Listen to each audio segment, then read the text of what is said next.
Welcome to V classes guys. दोस्तों आज हम लोग एसएससी जीडी के लिए प्रीवियस ईयर क्वेश्चंस देखने वाले हैं। ठीक है, प्रीवियस ईयर क्वेश्चंस देखने वाले हैं। मैं बताना चाहता हूँ कि ये बहुत ही बेहतरीन क्लासेस होने वाली है। और देखिए, नेक्स्ट एग्जामिनेशंस के लिए आपको प्रीवियस ईयर क्वेश्चंस देखना बहुत ज़रूरी होता है। ये आपको पता होना चाहिए अगर आप तैयारी कर रहे हो तो आज हम लोग यहाँ दोस्तों हिंदी का देखने वाले हैं। ठीक है, इसी तरीके से हम लोग इंग्लिश का भी देखेंगे। और आपके एग्जामिनेशंस में जो पूछ जाते हैं, आपको सिलेबस पता होगा दोस्तों। ठीक है, कि जीके भी पूछ जाते हैं, ठीक है, रीजनिंग भी पूछ जाते हैं और मैथमेटिक्स भी पूछ जाते हैं। ठीक है, तो टोटल दोस्तों अभी जो है पिछले बार 25 नंबर के हुए थे हिंदी, लेकिन इस बार दोस्तों मे बी 20 क्वेश्चंस पूछे जाने वाले हैं। ठीक है, तो इस तरीके से आपको ध्यान में रखना है। और इस बार दोस्तों निगेटिव मार्किंग भी है, आपको याद रखना है। ठीक है, निगेटिव मार्किंग भी है, ज़्यादा मेहनत करने की ज़रूरत नहीं है। इसमें दोस्तों फिजिकल भी ली जाती है, तो आपके जो क्वेश्चंस का जो लेवल है, रिटन का जो लेवल है दोस्तों क्वेश्चंस का, वो बहुत ही ईजी होता है। ठीक है, तो डोंट वरी अबाउट इट। ठीक है, तो चलिए हम लोग क्वेश्चंस को स्टार्ट करते हैं दोस्तों विदाउट लेट। और सब्सक्राइब और शेयर लाइक ज़रूर करना। ठीक है, चलिए क्वेश्चंस को स्टार्ट करते हैं। तो आपके सामने पहला क्वेश्चन था दोस्तों कि रिक्त स्थान को भरना था। इसमें लिखा हुआ था दोस्तों कि तीनों डैश के स्वामी हैं, इसलिए त्रिलोकीनाथ कहलाते हैं। तो त्रिलोकीनाथ किसको बोलते हैं? तो दोस्तों ये जो है सी ऑप्शन सही था, भुवनों। ठीक है, भुवनों को दोस्तों त्रिलोकी के नाम से जाना जाता है। ठीक है, चलिए इस तरीके से आपको ध्यान में रखना था। और बताना चाहता हूँ दोस्तों कि जो है नवंबर 2021 का पेपर है दोस्तों। तो प्रीवियस ईयर क्वेश्चन से और आपको देखना बहुत ही ज़रूरी है। इससे आइडिया होता है दोस्तों कि आप नेक्स्ट पेपर के लिए किस तरीके से तैयारी करना है आपको। ठीक है, तो आपको देखना जरूरी है और शेयर जरूर करना। ठीक है, तो चलिए हम लोग दोस्तों नेक्स्ट क्वेश्चन की ओर देखते हैं। नेक्स्ट क्वेश्चन में क्या पूछा गया था? नेक्स्ट में पूछा गया था दोस्तों कि इस प्रश्न में एक शब्द चार अलग अलग प्रकार के लिखा गया है, जिसमें से केवल एक को सही ढंग से लिखा गया है। सही वर्तने वाले शब्द को चूज करें। ठीक है, तो इसमें जो है दोस्तों अनाधिकार इस तरीके से नहीं होगा, इस तरीके से नहीं होगा दोस्तों। अनाधिकार जो है दोस्तों अनधिकार। ठीक है, अनधिकार जो दोस्तों इस तरीके से होता है राइट आंसर के लिए। तो राइट ऑप्शन ये रहने वाले थे। ठीक है, तो चलिए हम लोग नेक्स्ट क्वेश्चन बढ़ते हैं। और दोस्तों नेक्स्ट क्वेश्चन जो है ये आप देख सकते हो कि क्वेश्चन में था दोस्तों कि दिए गए वाक्यांश में रेखांकित खंड को प्रतिस्थापित करने के लिए सबसे उपयुक्त विकल्प का चयन करना था। ठीक है, तो इस तरीके से यहाँ पे था दोस्तों कि मेरी गाय को छूने का उत्साह कभी कोई नहीं कर सकता क्योंकि वो मारती है। तो मेरी गाय को छूने का उत्साह की जगह पे दोस्तों राइट थिंग्स क्या होना चाहिए। ठीक है, तो यहाँ पे आपको लिखना था मेरी गाय को छूने का साहस। उत्साह की जरूरत नहीं है, यहाँ पे आप साहस को चूज कर सकते थे। ठीक है, अब देखिए बात करते हैं फोर्थ क्वेश्चन की। तो यहाँ पे दिए गए शब्द का विलोम चुनना था। ठीक है, अपोजिट चुनना था। ठीक है, अपोजिट चुनना था। इसमें द्रुत का मतलब आपको बताना था अपोजिट। ठीक है, तो इसका जो होता था दोस्तों मंथर। ठीक है, तो आपको अच्छे तरीके से क्वेश्चंस को देखना है। ठीक है, देखिए इसमें लिखा हुआ दोस्तों वही चीज़ है कि उपयुक्त विकल्प को का चयन करना है। ठीक है, मतलब इनमें से कौन सा उपयुक्त चयन विकल्प रहने वाला है उसको चूज करना है। पिताजी मेरे लिए कुछ कपड़े ले आए। तो मेरे लिए जो अंडरलाइन किया हुआ दोस्तों उसको शुद्ध वर्तनी में लिखना था। ठीक है, तो यहाँ दोस्तों किसी बदलाव की आवश्यकता नहीं है। ठीक है, तो यहाँ पे सही चीज़ है पिताजी मेरे लिए कुछ कपड़े ले आए। ठीक है, तो इस तरीके से आपको ध्यान रखना है कि जो शुद्ध वर्तनी भी है दोस्तों उस पर भी केयर करना है। ठीक है, चलिए बात करते हैं कि दिए गए शब्द के अनर्गलार्थी शब्द का चयन करें। जैसे कि कमल है। ठीक है, तो यहाँ पे जो समानार्थी शब्द हो जाए दोस्तों जिसको बोलते हैं इंग्लिश में सिनोनिम्स। ठीक है, सिनोनिम्स बोलते हैं। देखिए हम लोग बेहतरीन क्लासेस भी करेंगे। ठीक है, इंग्लिश क्लासेस का जो करेंगे दोस्तों उसमें भी ग्रामर का ये पार्ट्स होते हैं कि सिनोनिम्स हो गए, सिनोनिम्स एंटोनिम्स। ठीक है, वन वर्ड सब्स्टिट्यूशन हो गया है ना। इस तरीके से फिल इन द ब्लैंक्स आता है, एरर आता है। ठीक है, और इस तरीके से बहुत कुछ है आपको टॉपिक में आपके पूछ जाते हैं, तो हम लोग सारे चीज़ का डिस्कस करने वाले हैं। ठीक है, तो इस तरीके से जो है दोस्तों आपका जो आपके सामने है कि दिए गए शब्द के समानार्थी शब्द का चयन करें। तो कमल का जो समानार्थी शब्द हो जाएगा दोस्तों वो अरविंद होता है। ठीक है, इस तरीके से बहुत ही सिंपल क्वेश्चन पूछ जाते हैं, डोंट वरी अबाउट इट। ठीक है, चलिए बात करते हैं कि मुझे मज़ा आती है रेखांकित शब्द की त्रुटि बताइए। तो इसमें जो रेखांकित किया हुआ दोस्तों इसमें गलत बताना है कि क्या रहने वाला है। ठीक है, तो यहाँ पे जो लिंग के कारण जो है दोस्तों है ना, मुझे मज़ा आती है, तो ये लिंग जो है दोस्तों लिंग सही तरीके से यूज़ नहीं किया हुआ है। ठीक है, तो यहाँ पे दोस्तों आपको ये याद रखना था। बात करते हैं क्वेश्चंस की। तो इस प्रश्न में एक शब्द चार अलग अलग प्रकार से लिखा गया है, जिसमें से केवल एक को सही ढंग से लिखा गया है। सही वर्तनी वाले शब्द का चयन करें। तो इनमें से कोई एक ही शब्द जो है दोस्तों राइट लिखा हुआ है, कौन सा रहने वाला था? तो मातृहीन जो है दोस्तों इस तरीके से होगा। ठीक है, ये तीन ऑप्शंस गलत हैं।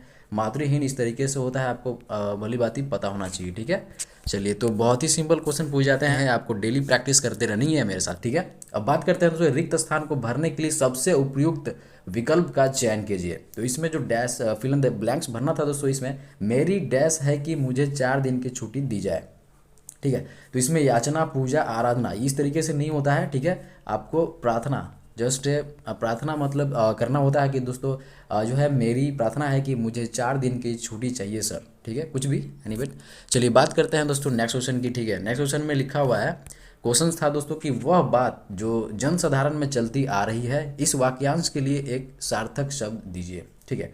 तो इस वाक्यांश में दोस्तों आपको एक सार्थक शब्द देना था, चूज करना था, ठीक है। तो यहाँ पे जो राइट आंसर रहने वाला तो किंवदंती, ठीक है, किंवदंती, ठीक है। तो इस तरीके से आपको राइट वाक्यांश होने वाला था, ठीक है। चलिए बात करते हैं क्वेश्चंस की दोस्तों। तो यहाँ पे आप क्वेश्चंस देख सकते हो कि दिए गए शब्द के समानार्थी शब्द का चयन कीजिए। जो शब्द है दोस्तों वो है यमुना, ठीक है। तो यमुना का जो समानार्थी शब्द होगा दोस्तों वो अर्गजा, ठीक है। आपको ध्यानपूर्वक देखना है दोस्तों, ये भी क्वेश्चन पूछ जा सकते हैं आपकी एग्जामिनेशन में, इस तरीके से बेहतरीन आपकी तैयारी हो सकती है। देखिए, सामान्य नियम के विरुद्ध बात वाक्यांश के लिए एक शब्द होगा। सामान्य नियम के लिए विरुद्ध बात जो है दोस्तों, इसके लिए एक वाक्यांश में आपको लिखना था। तो ये दोस्तों अपवाद होता है, ठीक है। अपवाद बोलते हैं इसी को, नियम के विरुद्ध बात, ठीक है। तो इस तरीके से आपको ध्यान रखना था। चलिए बात करते हैं क्वेश्चंस की। तो देखिए, इसमें पूछा गया था कि आंख लगना मुहावरे का सही अर्थ बताइए। तो मुहावरा भी आपसे पूछा जा सकता है और पूछे जाते हैं, ठीक है। तो इसमें जो है दोस्तों इसमें जो है आंख लगना का जो मतलब होता है दोस्तों झपकी आना, ठीक है, झपकी आना। इस तरीके से आपको ध्यान में रखना है। देखिए बात करते हैं कि निम्नलिखित प्रश्न में दिए गए 4 विकल्पों में से उस विकल्प का चयन करें जो मुहावरे का अर्थ व्यक्त करता है। तो इस मुहावरे का अर्थ आपको बताना था कि कथा के बैंगन। कथा के बैंगन का क्या मतलब होता है?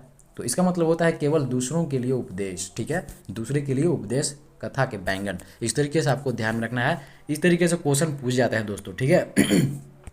और यहाँ पे बहुत ही एसएससी के लिए भी हमने एसएससी के लिए बहुत सारी बैचेस चलाई हैं। तो एसएससी जीडी के लिए प्रिपरेशंस के लिए दिक्कत नहीं होने वाली है। आप मेरे साथ कनेक्टिविटी जरूर बनाए रखिएगा, ठीक है। और पीडीएफ के लिए दोस्तों जो भी क्लासेस मैं प्रोवाइड करूँगा, पीडीएफ के लिए टेलीग्राम से लिंक जरूर करना, ठीक है। टेलीग्राम से जरूर लिंक करना, वहाँ से दोस्तों डे टू डे अपडेट होते रहते हैं, नोटिफिकेशंस या तो फिर वीडियोज़, ठीक है। इस तरीके से ध्यान में रखना है। चलिए बात करते हैं कि गुण दोष का समरूप मूल्यांकन करने वाले के लिए एक शब्द लिखे। गुण दोष का समरूप मूल्यांकन करने वाले के लिए एक शब्द चूज करना है, ठीक है। तो इसका मतलब होता है समीक्षण, ठीक है। समीक्षण आपको समीक्षक होता है। इस तरीके से आपको ध्यान में रखना है, ठीक है। चलिए बात करते हैं क्वेश्चंस की। तो इसमें है दोस्तों कि दिए गए वाक्यांश में रेखांकित खंड को प्रतिस्थापित करने के लिए सबसे उपयुक्त विकल्प का चयन करें। यदि इसे प्रतिस्थापित करने की आवश्यकता नहीं है तो विकल्प किसी बदलाव की आवश्यकता नहीं है।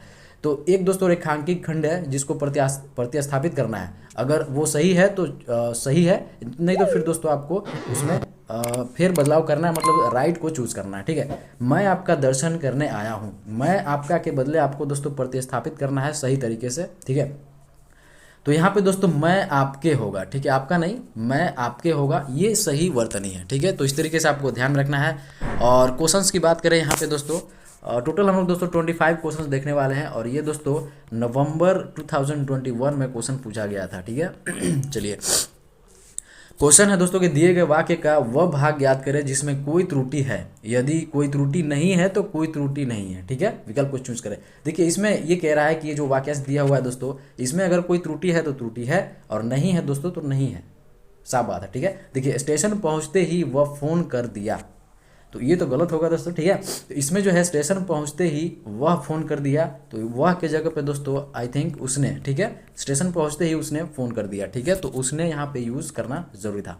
तो इस तरीके से आपको ध्यान रखना है। चलिए तो यहाँ क्वेश्चन है दोस्तों कि दिए गए वाक्य का वह भाग ज्ञात करें जिसमें कोई त्रुटि है। यदि कोई त्रुटि नहीं है, वही चीज़ है दोस्तों, त्रुटि आपको ढूंढना है इसमें, ठीक है। देखिए प्रधानाचार्य ने हिंदी अध्यापक को बुलाए, कोई त्रुटि नहीं है। तो इसमें जो first option, second option, third option, fourth option करके दिया हुआ है, जिसमें आपको लगता है दोस्तों कि त्रुटि है, जैसे कि मैं बताना चाहता हूँ प्रधानाचार्य ने या हिंदी अध्यापक में या फिर को बुलाए या फिर कोई त्रुटि नहीं है, 4 में से कौन सा ऑप्शन सही रहने वाला है, ठीक है। तो इसमें से जो है दोस्तों फर्स्ट और सेकेंड, ठीक है। तो प्रधानाचार्य ने को बुलाए, ठीक है, ये गलत है। तो इस तरीके से आपको ध्यान रखना था कि जो है सही वर्तनी को चूज करना था, कौन सा सही रहने वाला था, ठीक है। तो चलिए बात करते हैं क्वेश्चंस की। तो देखिए यहाँ पे दोस्तों हिंदी में आप समझ रहे होंगे, हिंदी ग्रामर आप यूज़ करना, हिंदी ग्रामर आप पढ़ते हो, आपको पता होना चाहिए दोस्तों कि उसमें ग्रामर के पार्ट में क्या क्या पूछ जाते हैं। पैसेज में तो सिंपली सी बात है, पैसेज में सबको पता होगा, लेकिन ग्रामर में क्या क्या टॉपिक पूछ जाते हैं आपको भली बात ही पता होना चाहिए। और हम लोग प्रिपरेशंस बहुत ही ज़बरदस्त तरीके से करने वाले हैं, ठीक है। तो इस तरीके से ध्यान में रखना है। चलिए बात करते हैं रिक्त स्थान भरने के लिए सबसे उपयुक्त शब्द का चयन करें। डैश से गहने बनते हैं, डैश से गहने बनते हैं मतलब किस चीज़ से गहने बनते हैं, तो सोने से। ये दोस्तों सिंपल ही क्वेश्चन था आई थिंक, तो इस तरीके से भी क्वेश्चन पूछ जाते हैं। अब फ्रेंड्स बात करते हैं क्वेश्चंस की, तो यहाँ पे आप देख सकते हो कि सद्भाव, ठीक है, सद्भाव जो है दोस्तों ये रेखांकित शब्द का विलोम बताना है, ठीक है, अपोजिट बताना है आपको, ठीक है, अपोजिट बताना है, ठीक है, सद्भाव का, तो इसका जो है तो दुर्भाव हो जाएगा। इस तरीके से आपको ध्यान में रखना था। चलिए बात करते हैं नेक्स्ट क्वेश्चन की, तो यहाँ पे आप देख सकते हो कि ये जो है गद्यांश को पढ़कर आपको आंसर देना था, ठीक है, तो इसमें गद्यांश तो मैं नहीं पढ़ूंगा दोस्तों, इसमें जो आप पढ़ लेना, ठीक है, स्क्रीनशॉट भी ले सकते हो या तो फिर ऐसे भी। देखिए साधु अपना डैश, साधु अपना निर्वहन जो है दोस्तों डैश करके करता था, रिक्त स्थान की पूर्ति करना है, ठीक है, तो साधु अपना जो है दोस्तों यहाँ पे आपको ये पढ़ने की भी जरूरत नहीं है, ठीक है, इसको पढ़ने की भी जरूरत नहीं है। आप यहाँ देख सकते हो कि साधु अपना निर्वाह जो है दोस्तों क्या करके करता था, तो दोस्तों भिक्षाटन करके, ठीक है, भिक्षाटन करके दोस्तों, भिक्षाटन करके पहले के साधु संत वो जीवन यापन करते थे अपना। इस तरीके से आपको ध्यान में रखना है। बात करें तो इसमें भी गद्यांश की जरूरत है, तो गद्यांश आपको पढ़ लेना है। और इसमें पूछा गया था कि आवश्यकता के स्थान पर उचित शब्द लिखिए, तो आवश्यकता के स्थान पे दोस्तों यहाँ पे आप ज़रूरत लिख सकते हो, ठीक है, ज़रूरत, ठीक है, तो आप गद्यांश को पढ़ लेना। ये पैसेज का पार्ट बहुत ही सिंपल होते हैं, आप पढ़ के भी आंसर दे सकते हो। यहाँ भी दोस्तों गद्यांश ही था, ठीक है, तो गद्यांश में दोस्तों इसमें महत्वाकांक्षा इसको रेखांकित किया गया है, और दोस्तों इसके स्थान पे क्या सही तरीके से होने वाला है, तो ये उन्नति को प्राप्त करने की इच्छा, महत्वाकांक्षा मतलब होता है उन्नति को प्राप्त करने की इच्छा, तो इस तरीके से आप गद्यांश को पढ़ सकते हो, डोंट वरी अबाउट इट। तो यहाँ पे जो क्वेश्चन है दोस्तों 24 क्वेश्चन की बात करते हैं। देखिए इसमें भी गद्यांश है, तो इसमें दोस्तों परमार्थ, ठीक है, परमार्थ को रेखांकित किया हुआ है, इसके जगह पे जो होने वाला है दोस्तों वो स्वार्थ, ठीक है, तो इस तरीके से है। चलिए तो क्वेश्चन है दोस्तों इसमें भी गद्यांश को चूज करना है। इसमें लिखा हुआ दोस्तों कि झोपड़ी के चूहों से निपटने के लिए साधु ने क्या किया, तो यहाँ पे आपको दोस्तों ये पढ़ लेनी है, ठीक है, यहाँ पे दोस्तों यहाँ जो है आपको झोपड़ी के चूहों से निपटने के लिए साधु ने क्या किया, तो यहाँ पे झोपड़ी के चूहों से निपटने के लिए बिल्ली पाली, ठीक है, बिल्ली पाली, तो यहाँ पे दोस्तों बिल्ली पाली आंसर हो गया। तो इस तरीके से गद्यांश जो है दोस्तों बहुत ही सिंपल होते हैं, तो आपको ये पढ़ के आंसर दे देना है, ठीक है, कोई दिक्कत नहीं है। और दोस्तों यहाँ पे जो क्लासेस खत्म होती है, और बताना चाहता हूँ फ्रेंड्स की जो है प्रीवियस ईयर क्वेश्चन जो है दोस्तों, प्रीवियस ईयर क्वेश्चन हमने हिंदी का करवाया है, ठीक है, इसके साथ ही साथ आपको इंग्लिश का भी मिल जाएगा, ठीक है, तो इंग्लिश मिल जाएगा, जीके मिल जाएगा, फिर रीजनिंग मिल जाएंगे, मैथमेटिक्स मिल जाएंगे, ठीक है, तो इस तरीके से मेरे साथ कनेक्टिविटी जरूर बनाए रखना। और हम लोग बहुत बेहतरीन तरीके से तैयारी कर रहे हैं। आपके पास देखिए दोस्तों अपॉर्चुनिटी जो है वो, अपॉर्चुनिटी जो है दोस्तों बहुत ही बेहतरीन है, ठीक है, तो अपॉर्चुनिटी मिलने वाला आपको और मिल ही गया है, ठीक है, तो एक सीट चाहिए आपको, कोई दिक्कत नहीं है, एक ही सीट चाहिए आपको, तो इसलिए हम लोग साथ में मिलकर मेहनत करते हैं और एक सीट आपकी पक्के करते हैं, ठीक है, तो ये बहुत ही अच्छी अपॉर्चुनिटी है आपके सामने। और बताना चाहता हूँ फ्रेंड्स कि ये सेंट्रल CAPF फोर्सेज होते हैं, CAPF फोर्सेज होते हैं, इसमें 7 तरीके के फोर्सेज होते हैं, तो बहुत ही सातों के सातों दोस्तों फोर्सेज जो है वो बहुत ही बेहतरीन तरीके से होते हैं, और रुतबा इसका जो रौला है दोस्तों बहुत ही ज़बरदस्त होता है। इसमें दोस्तों दो जॉब करना आपके लिए बहुत ही गर्व की बात होगी दोस्तों, ये देश की सेवा के साथ साथ समाज की भी सेवा करती है, ठीक है, तो इस तरीके से ध्यान रखना है। तो चलिए हम लोग मिलते हैं दोस्तों नेक्स्ट वीडियोज़ में, तब तक के लिए धन्यवाद।